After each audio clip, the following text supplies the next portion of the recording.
বাবা মায়ের মৃত্যুর পর আমার বড় দিদি আমার সম্পূর্ণ দায়িত্ব নিয়েছিল এবং আমাকে শিক্ষিত করে বড় করে তুলেছিল। দিদি আমার ভবিষ্যৎ গড়ার জন্য নিজের জীবন উৎসর্গ করেছিল, এমনকি নিজের বিয়ের কথাও ভাবেনি। তার জীবনের সমস্ত মূল্যবান মুহূর্ত সে শুধু আমার জন্যই ব্যয় করেছিল। আমার নাম রিয়া। কলেজের পাঠ শেষ হবার পর দিদি আমার জন্য একজন ভালো জীবনসঙ্গীর খোঁজ শুরু করে। তার মাধ্যমে আকাশ নামের ছেলেটির সাথে আমার পরিচয় হয়। আকাশ আমাকে তার জীবনসঙ্গী হিসেবে পছন্দ করে এবং তারপরে আমাদের বিয়ে সম্পন্ন হয়। বিয়ের পর যখন আমি প্রথম শ্বশুরবাড়িতে পা রাখি, তখন আমার মনে অনেক স্বপ্ন, আশা আর ভরসা ছিল। আমি ভেবেছিলাম আমার স্বামী আমাকে অনেক স্নেহ আর ভালোবাসা দেবে। সত্যি বলতে, তার ভালোবাসা পাওয়ার জন্য আমি অধীর আগ্রহে অপেক্ষা করতাম, কিন্তু কোনো এক অজানা কারণে আমার স্বামী আমার দিকে ভালোভাবে তাকিয়েও দেখত না। আমাকে ভালোবাসা তো অনেক দূরের ব্যাপার ছিল, এদিকে দিন দিন তার ভালোবাসা পাওয়ার জন্য আমার আকুলতা বেড়েই চলেছিল।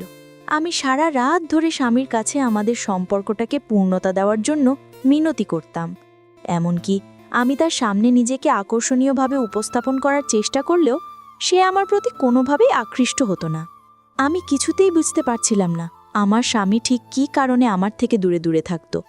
সে তো আমাকে নিজের পছন্দেই বিয়ে করেছিল, তাহলে কেন সে আমার কাছ থেকে পালিয়ে বেড়াতো?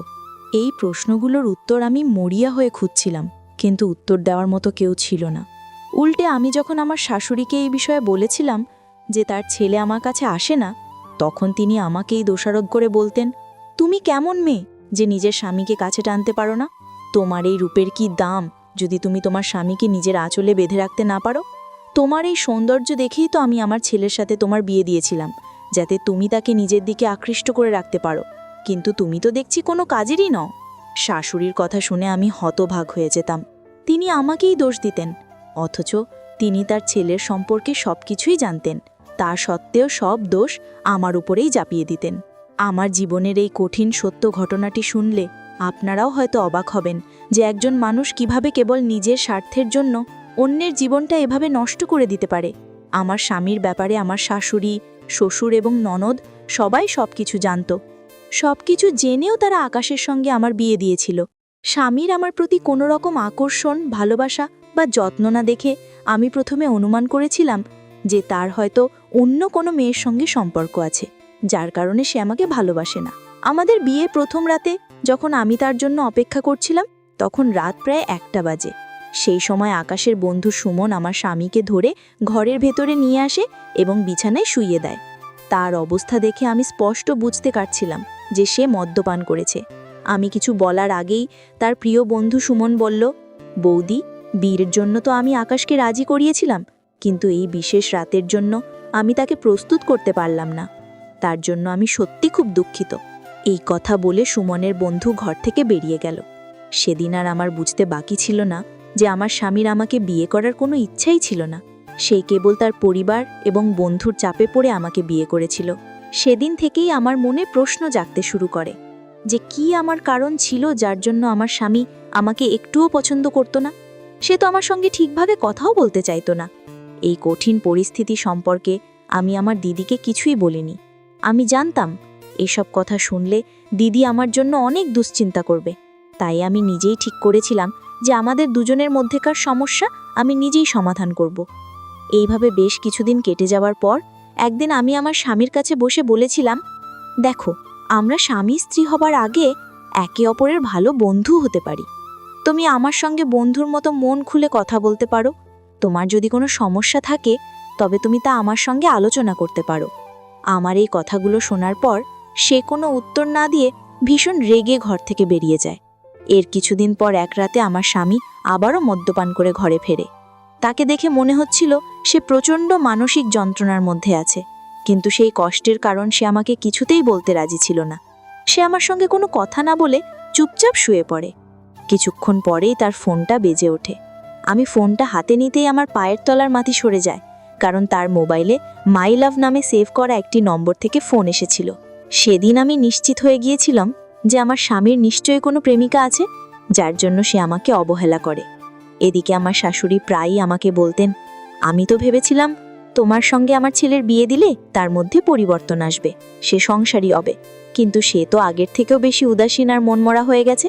আমার শাশুড়ি আমাকে কোনো কিছু বলার সুযোগই দিতেন না, সবসময় আমাকেই কটু কথা শোনাতেন। যখন আমি প্রায় নিশ্চিত হয়ে যাই যে আমার স্বামীর অন্য কোথাও ভালোবাসার সম্পর্ক রয়েছে, তখনও আমি হাল ছাড়িনি। আমি আমাদের সম্পর্কটা টিকিয়ে রাখার জন্য আপ্রাণ চেষ্টা করেছিলাম। ততদিন পর্যন্ত আমি আমার দিদিকে আমার সাংসারিক জীবনের এই অশান্তির কথা কিছুই জানাইনি। আমি ভেবেছিলাম যে কোনো উপায়ে আমি আমার স্বামীকে নিজের দিকে ফিরিয়ে আনব। তাই আমি আমার স্বামীর সবচেয়ে কাছের বন্ধু সুমনের সঙ্গে গোপনে দেখা করেছিলাম। আমি জানতে চেয়েছিলাম যে আমার স্বামীর অতীতে এমন কি ঘটেছে যার জন্য সে আমার মুখ পর্যন্ত দেখতে চায় না, বা তার কার সাথে সম্পর্ক রয়েছে। তখন সুমন আমাকে বলেছিল, বৌদি, এটা আমি শতভাগ নিশ্চিত করে বলতে পারি যে আমার বন্ধু আকাশের আগে কখনো কোনো মেয়ের সঙ্গে সম্পর্ক ছিল না, এবং এখনো নেই। তার জীবনে তুমিই প্রথম নারী। আমি তখন সুমনকে বললাম, যদি তাই হয় তাহলে তোমার বন্ধুর মোবাইলে মাই লাভ নামে কার নম্বর সেভ করা আছে, আর কে তাকে ওই নামে ফোন করে? এই কথা শোনা মাত্রই সুমন ভীষণ রেগে গিয়ে বলল, তুমি আমার বন্ধুকে সন্দেহ করছো, আর এর জন্য তুমি তার মোবাইলও ঘেঁটে দেখেছো? এটা কি তুমি ঠিক করেছো? অন্যের মোবাইল এভাবে দেখার কি দরকার? তুমি তাকে এভাবে সন্দেহ করো?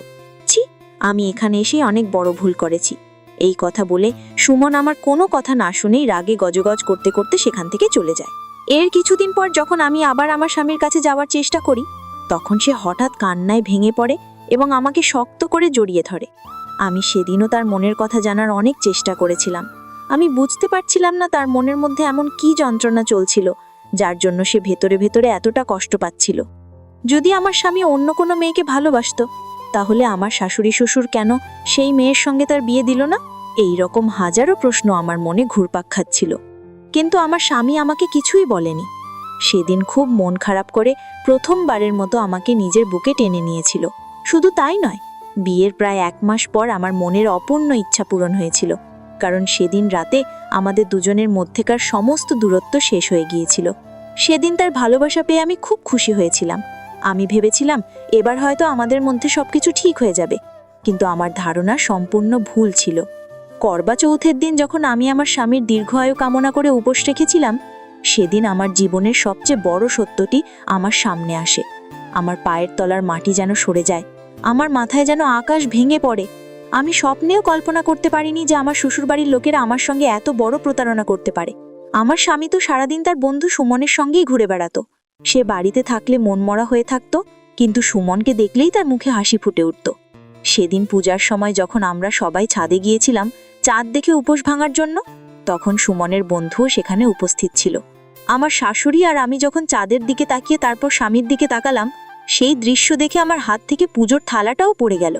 আমি কিছুক্ষণের জন্য বাকরুদ্ধ হয়ে গিয়েছিলাম। আমি দেখলাম আমার স্বামী তার প্রিয় বন্ধু সুমনের পা ছুঁয়ে প্রণাম করছে, ঠিক সেভাবে যেভাবে একজন স্ত্রী তার স্বামীকে প্রণাম করে। তারপর আমার স্বামী সুমনের হাতটা শক্ত করে ধরে বলল, অনেক হয়েছে, আর নয়। আজ আমি আমার ভালোবাসাকে সবার সামনে স্বীকার করছি।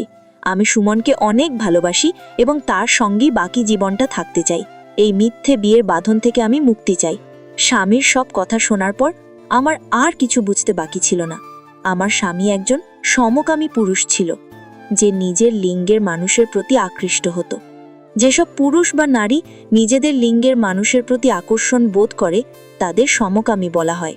স্বামীর কথা শোনার পর আমি বুঝতে পারলাম যে আমার শ্বশুরবাড়ির লোকেরা সবকিছু জেনে বুঝেই একজন সমকামী ছেলের সাথে আমার বিয়ে দিয়েছিল। সঙ্গে আমার বিয়ে দিয়েছে শুধুমাত্র নিজেদের সম্মান বাঁচানোর জন্য এবং সমাজের চোখে ধুলো দেওয়ার জন্য। তারা আমার জীবনটা নষ্ট করে দিয়েছে। আসলে আমার শ্বশুরবাড়ির প্রতিবেশীরা অনেকেই জেনে গিয়েছিল যে আমার স্বামী একজন সমকামী। এই কথা চাপা দেবার জন্যই আমার শাশুড়ি জোর করে আমার সঙ্গে তার ছেলের বিয়ে দিয়েছিলেন। আমার স্বামীর বিন্দু পরিমাণ ইচ্ছা না থাকা সত্ত্বেও সে শুধুমাত্র তার মায়ের চাপে পড়ে আমাকে বিয়ে করতে বাধ্য হয়েছিল। সব কিছু জানার পর আমি আমার শাশুড়িকে বললাম, আপনি কিভাবে সব কিছু জেনেও আমার জীবনটা এভাবে নষ্ট করতে পারলেন? আমার জীবনটা বরবাদ করার অধিকার আপনাদের কে দিয়েছে? কিন্তু আমার শাশুড়ি তখনও আমাকেই অনবরত দোষারোপ করে যাচ্ছিলেন। তিনি সেই একই কথা বলে যাচ্ছিলেন যে, তুমি কেমন নারী যে নিজের রূপ যৌবন দিয়েও স্বামীকে ধরে রাখতে পারলে না? তোমার তো কোনো যোগ্যতাই ছিল না আমাদের বাড়ির বউ হওয়ার। সেদিন আমি সিদ্ধান্ত নিয়েছিলাম যে আমি আমার শ্বশুরবাড়ির লোকেদের এই নোংরা সত্যিটা সবার সামনে আনব। তাই আমি শাশুড়িকে বলেছিলাম, দোষ আপনাদের, আর তার শাস্তি আমাকে ভোগ করতে হয়েছে। অনেক হয়েছে, আপনারা আমার সঙ্গে অনেক অন্যায় করেছেন। আপনার ছেলে আমাকে ব্যবহার করেছে। এবার আমি এই অন্যায়ের বিরুদ্ধে রুখে দাঁড়াবো। এই কথাগুলো বলতে বলতে আমি হঠাৎ মাথা ঘুরে পড়ে যাই। যখন আমার জ্ঞান ফেরে তখন আমি জানতে পারি যে আমি গর্ভবতী। আমি স্বপ্নেও ভাবতে পারিনি যে আমার এমন একজন পুরুষের সঙ্গে বিয়ে হবে যে নিজে একজন পুরুষ হয়, অন্য পুরুষের প্রতি আকৃষ্ট। এটা মেনে নেওয়া একজন স্ত্রীর পক্ষে কখনোই সম্ভব নয়, এবং আমার পক্ষেও এটা মেনে নেওয়া সম্ভব হচ্ছিল না। তাই আমি তাদের সত্যিটা সবার সামনে তুলে ধরার সিদ্ধান্ত নিয়েছিলাম।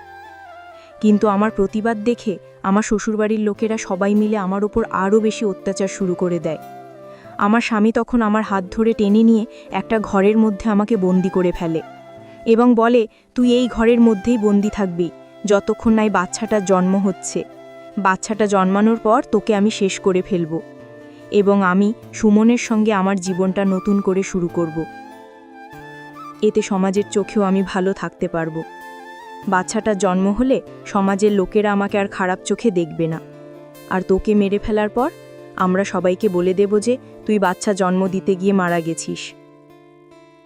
আমি তখন মনে সাহস সঞ্চয় করে আমার স্বামীকে বলেছিলাম, তুমি আমার সঙ্গে অন্যায় করছো, তুমি আমাকে ব্যবহার করেছো, তুমি শাস্তির যোগ্য, আর আমি তোমাকে সেই শাস্তি পাইয়ে দেব। আমার কথা শুনে সে আমাকে জোরে একটা ধাক্কা মেরে মেঝেতে ফেলে দেয়, এটা জেনেও যে আমি গর্ভবতী। আমার শ্বশুরবাড়ির লোকেরা খুব ভালোভাবেই জানতো যে আমার স্বামী তার বন্ধু সুমনের সঙ্গে সম্পর্ক রয়েছে। তা সত্ত্বেও তারা আমার সঙ্গে আকাশের বিয়ে দিয়েছিল। এমনকি আমি যখন সত্যিটা জানতে পারলাম তখনও তারা আমার পাশে না দাঁড়িয়ে তাদের অন্যায়কারী ছেলেকেই সমর্থন করেছিল। আমার স্বামী আমার কাছ থেকে মোবাইলটা কেড়ে নিয়েছিল, যাতে আমি আমার দিদিকে ফোন করে কিছু জানাতে না পারি। এইভাবে প্রায় 1 মাস কেটে যাওয়ার পর আমার দিদি আমার সঙ্গে দেখা করার জন্য শ্বশুরবাড়িতে আসে। তার আসার আগ পর্যন্ত আমার শ্বশুরবাড়ির লোকেরা আমাকে প্রতিদিন ইঞ্জেকশন দিয়ে অজ্ঞান করে রাখত, কারণ আমি যদি চিৎকার চেঁচামেচি করি তাহলে প্রতিবেশীরা জেনে যাবে যে আমার সঙ্গে খারাপ কিছু ঘটছে। তাই আমার মুখ বন্ধ রাখার জন্য আমার শাশুড়ি ও আমার স্বামী মিলে আমাকে অজ্ঞান করার ইঞ্জেকশন দিত। তারা একবারও ভাবিনি যে আমি গর্ভবতী এবং যেই বাচ্চাটার জন্য তারা সমাজে ভালো সাজার নাটক করছিল সেই বাচ্চাটাকেই তারা কষ্ট দিচ্ছিল। আমি গর্ভবতী হওয়া সত্ত্বেও তারা আমাকে শক্তিশালী ইঞ্জেকশন দিয়ে অজ্ঞান করে রাখত। আমার সঙ্গে যখন 1 মাস ধরে কোনো যোগাযোগ হয়নি তখন আমার দিদি চিন্তিত হয়ে আমার সঙ্গে দেখা করতে শ্বশুরবাড়িতে চলে আসে। আমার দিদিকে দেখে আমার শাশুড়ি আর স্বামী আমাকে স্টোররুম থেকে বের করে এনে আমার ঘরে শুইয়ে দিয়েছিল, যাতে দিদির মনে কোনো সন্দেহ না হয়। সেই সময় আমার কোনো জ্ঞান ছিল না। দিদি যখন আমার সঙ্গে কথা বলার অনেক চেষ্টা করে, কিন্তু আমার শারীরিক অবস্থা এতটাই খারাপ ছিল যে আমি চোখ খুলে ঠিকভাবে তাকাতেও পারছিলাম না। আমি অনেক চেষ্টা করেও নিজেকে স্বাভাবিক রাখতে পারছিলাম না। দিদি অনেকবার আমাকে ডাকার পরেও আমি কোনো সাড়া দিতে পারিনি, কারণ তারা আমার শরীরটাকে পুরোপুরি দুর্বল করে দিয়েছিল। সেদিন আমার দিদি আমাকে ওই অবস্থায় দেখে বাড়ি ফিরে যায়। আমি ভেবেছিলাম হয়তো দিদি কিছুই বুঝতে পারেনি যে আমি কতটা যন্ত্রণার মধ্যে আছি। কিন্তু পরের দিন সকালেই আমার দিদি পুলিশ নিয়ে হঠাৎ করে আমার শ্বশুরবাড়িতে হাজির হয়। আমাকে দেখার পরেই দিদির মনে সন্দেহ হয়েছিল যে আমার শ্বশুরবাড়িতে নিশ্চয়ই কোনো বড় সমস্যা চলছে যা তারা লুকাতে চাইছে।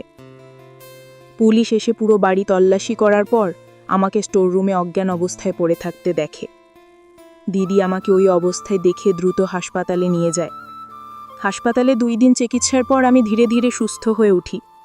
আমি তখন দিদিকে জড়িয়ে ধরে আমার সঙ্গে ঘটে যাওয়া সমস্ত অন্যায়ের কথা খুলে বলি, কিভাবে আমার শ্বশুরবাড়ির লোকেরা আমাকে বন্দি করে রেখেছিল। আমি পুলিশের কাছে আমার শ্বশুরবাড়ির লোকেদের বিরুদ্ধে জবানবন্দি দিই। তাদের বিরুদ্ধে প্রমাণ পাওয়ার পর পুলিশ আমার শ্বশুর শাশুড়ি ননদ আর স্বামীকে গ্রেফতার করে নিয়ে যায়। তারপর আমি দিদির সঙ্গে আমাদের বাড়ি ফিরে যাই। আমি ভেবেছিলাম এবার হয়তো আমি আমার বাচ্চাটাকে বাঁচাতে পারবো, তাকে ভালোভাবে জন্ম দিতে পারবো।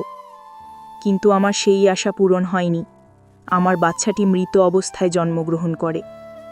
আমার শ্বশুরবাড়ির লোকেরা আমাকে যে প্রত্যেকদিন চেতনানাশক ইঞ্জেকশন দিত, তার ফলেই আমার গর্ভের সন্তানটি মারা গিয়েছিল।